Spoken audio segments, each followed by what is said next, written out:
નમસ્કાર દોસ્તો, સ્વાગત છે તમામ મિત્રોનું અમારી ચેનલ હસમુખ એમસીએસ વાળાની અંદર।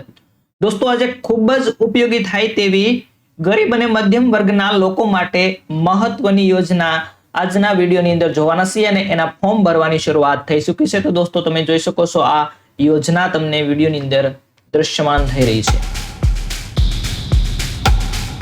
આ યોજના ગુજરાતના તમામ લોકોને મળશે। આ યોજનાનો લાભ માત્ર ને માત્ર 3 જિલ્લાઓ અહીં આપવામાં આવેલા છે। કયા કયા 3 જિલ્લાઓ? તો કે મિત્રો જે અતિ પછાત વર્ગના જિલ્લાઓ છે તે 3 જિલ્લાઓને અત્યારે લાભ મળશે નહીં, બાકી આખા ગુજરાતની અંદર તમામે તમામ જિલ્લાઓને લાભ મળશે। કયા કયા જિલ્લાઓને લાભ મળશે નહીં તેની વાત કરીએ તો સાબરકાંઠા, બનાસકાંઠા અને દાહોદ, આખા ગુજરાતની અંદર આ 3 જિલ્લાને અત્યારે લાભ મળશે નહીં, કેમ કે તેના ફોર્મ હાલ શરૂ હતા તે પૂર્ણ થયા છે અને હવે ગુજરાતના બાકીના જે કંઈ જિલ્લાઓ રહ્યા છે તે તમામ જિલ્લાઓના લોકો આ યોજનાની અંદર ફોર્મ ભરી શકે છે। યોજનાનું નામ છે દોસ્તો પંડિત દીનદયાળ આવાસ યોજના 2026 અને 27।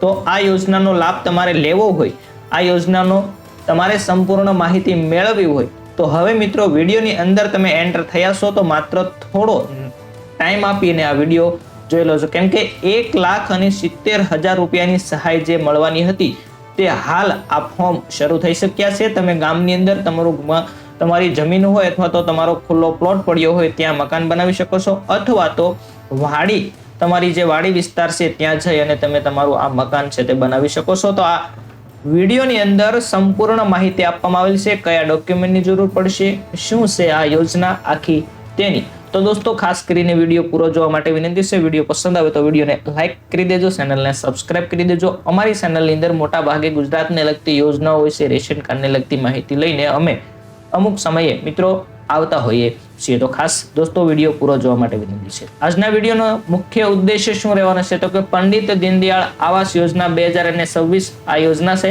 તેની અંદર કોને કોને લાભ મળશે, કેટલી સહાય મળશે, કેટલા હપ્તાની અંદર સહાય મળશે, ત્યાર પછી કયા ડોક્યુમેન્ટ, કયા કાગળિયાની તમારે જરૂર પડશે, કયા ડોક્યુમેન્ટ એકઠા કરવા પડશે, કેટલા સમયમાં મકાન પૂર્ણ કરવાનું રહેશે તેની પણ અમુક સમય મર્યાદા છે, ત્યાર પછી વાડી વિસ્તાર અને ગામ ક્યાં મકાન બનાવી શકાય, તો મેં તમને આગળ વાત કરી એ રીતે વાડી વિસ્તારમાં તમારું મકાન હોય, જમીન હોય તમારી તો ત્યાં બનાવી શકો છો।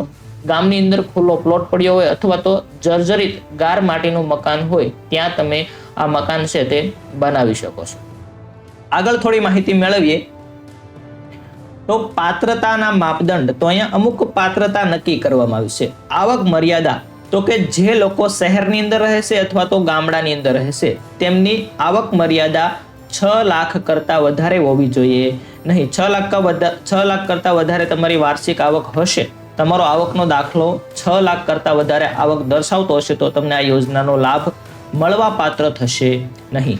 સહાયના ધોરણની વાત કરીએ તો સામાજિક અને શૈક્ષણિક રીતે પછાત વર્ગ, આર્થિક પછાત વર્ગ, વિસરતી વિમુક્ત જાતિના ઘર વિહોણા ઈસમો એટલે કે ઘર વગરના જે લોકો છે, શહેરમાં અને ગામડામાં વસવાટથી મુશ્કેલીઓથી દૂર કરવા માટે માલિકીનો પ્લોટ ધરાવતા ઈસમોને મકાન બાંધવા માટે ગ્રામ્ય વિસ્તાર અને શહેરી વિસ્તારમાં રૂપિયા 1,70,000 આપવામાં આવે છે। તો આની અંદર મિત્રો સામાજિક શૈક્ષણિક પછાત વર્ગ છે, ત્યાર પછી આર્થિક રીતે પછાત વર્ગ, વિસરમુક્તિ જાતિ છે, જેવા ઘર વગરના જે લોકો છે, જે ગામડાની અંદર વસવાટની મુશ્કેલીઓ દૂર કરવા માટે એટલે કે જે ઘર વગરથી રહી રહ્યા છે તેમના આ મુશ્કેલીઓ દૂર કરવા માટે ગુજરાત સરકાર દ્વારા પંડિત દીનદયાળ આવાસ યોજના છે તેમના ફોર્મ દર વર્ષે ભરાતા હોય છે। તો આ વખતે પણ ફોર્મ ભરવાની શરૂઆત થઈ ચૂકી છે।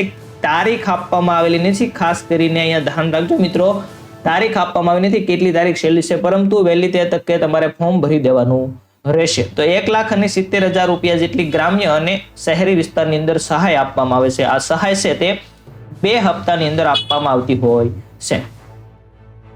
મકાન બાંધકામ પૂર્ણ કરવાની અવધિ, તો કેટલા સમયગાળાની અંદર તમારે આ મકાન બાંધકામ પૂર્ણ કરવાનું રહેશે, તો 2 વર્ષની અંદર તમે મિત્રો આ મકાન બાંધકામ પૂર્ણ કરી શકો છો। 2 વર્ષની અંદર તમને તમામે તમામ સહાય પણ અહીંયા મળવા પાત્ર થશે। ત્યાર પછી આગળ માહિતી મેળવીએ તો હવે મુખ્ય ઘણા બધા લોકોને અહીંયા પણ જે અટવાતા હોય છે કે કયા ડોક્યુમેન્ટની જરૂર પડે, તો મિત્રો મેં એક વેબસાઇટ છે, એની ઓફિશિયલ વેબસાઇટ, તેના પર જઈ ફોર્મ ઓપન કરી અને ત્યાર પછી આ સ્ક્રીનશોટ લીધો છે. મેં અહીંયા ટાઈપ કર્યું નથી, કેમ કે તેની અંદર ઘણી બધી માહિતી ઘણાને જરૂર હોય છે અને ઘણાને જરૂર હોતી નથી. આટલા માટે મેં સ્ક્રીનશોટ લઈને હું તમને અહીંયા બતાવવાનો પ્રયત્ન કરી રહ્યો છું. એક તો આધાર કાર્ડ. કોનું? તો કે જે વ્યક્તિ ફોર્મ ભરે છે તેમનું એક આધાર કાર્ડ હોવું જોઈએ. તમામ ડોક્યુમેન્ટ ઓરિજિનલ સાથે લઈને મિત્રો તમારે ફોર્મ ભરવા જવાનું રહેશે.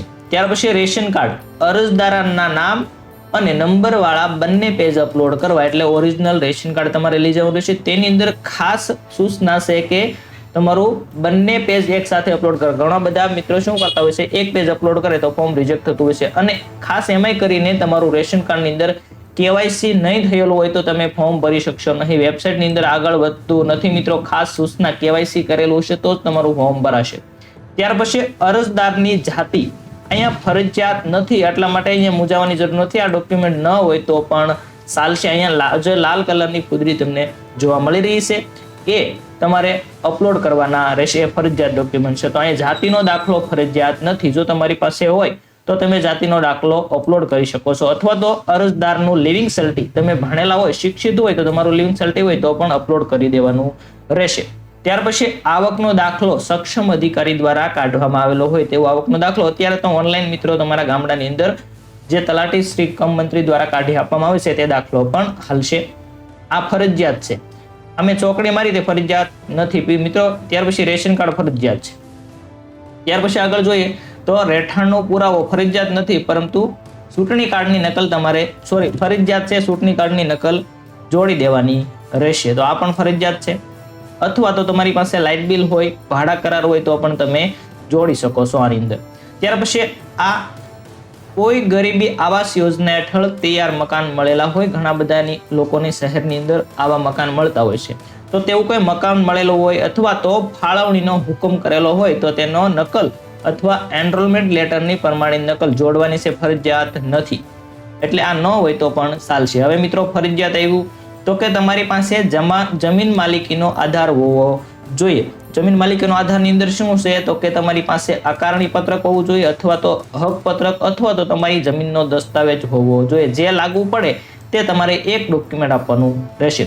ત્યાર પછી મકાન બાંધવાની રજા ચિઠ્ઠી. આ મકાન બાંધવાની રજા ચિઠ્ઠી જ્યાં તમે ઓનલાઈન ફોર્મ ભરવા જાઓ ત્યાંથી તમને પ્રિન્ટ કાઢી આપશે, અથવા તો તમારા ગ્રામ પંચાયતની અંદર તલાટી મંત્રી શ્રી દ્વારા આ પણ આપવામાં આવે છે. ત્યાર પછી મકાન મંજૂર કરવા માટેની તલાટી કમ મંત્રી અથવા તો સિટીની અંદર હોય તો સિટી તલાટીએ આપવાનું પ્રમાણપત્ર, અને તેની સાથે સાથે પ્રિન્ટની અંદર તમને જોવા મળશે ચતુર્સીમાનો દાખલો. આ ફરજિયાત તમારે આપવાનો રહેશે. આ પણ તમે ઓનલાઈન પ્રિન્ટ કાઢી શકો છો, અથવા તો તમે ફોર્મ ભરવા જાઓ ત્યાંથી પણ તમને મળી જશે. ત્યાર પછી બીપીએલ નો દાખલો જો હોય તો બીપીએલ સ્કોરની અંદર તમારું નામ હોય તો જોડવાનું રહેશે, ફરજિયાત નથી.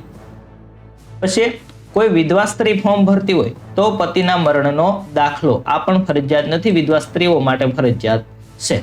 ત્યાર પછી બેંક ખાતાની વિગતો ફરજિયાત આપવામાં આવેલ છે. તમારી બેંક ખાતાની પ્રથમ પાનાની જે નકલ છે અથવા તો કેન્સલ ચેક છે તે તમારે આપવાનો રહેશે. ત્યાર પછી વેરા પહોંચ, જે વ્યક્તિના નામે તમે ફોર્મ ભરો છો તેમના નામે વેરા પહોંચ હોય તેવા વ્યક્તિના નામે ફોર્મ ભરવું. એટલે વેરા પહોંચની અંદર અલગ નામ ન થાય.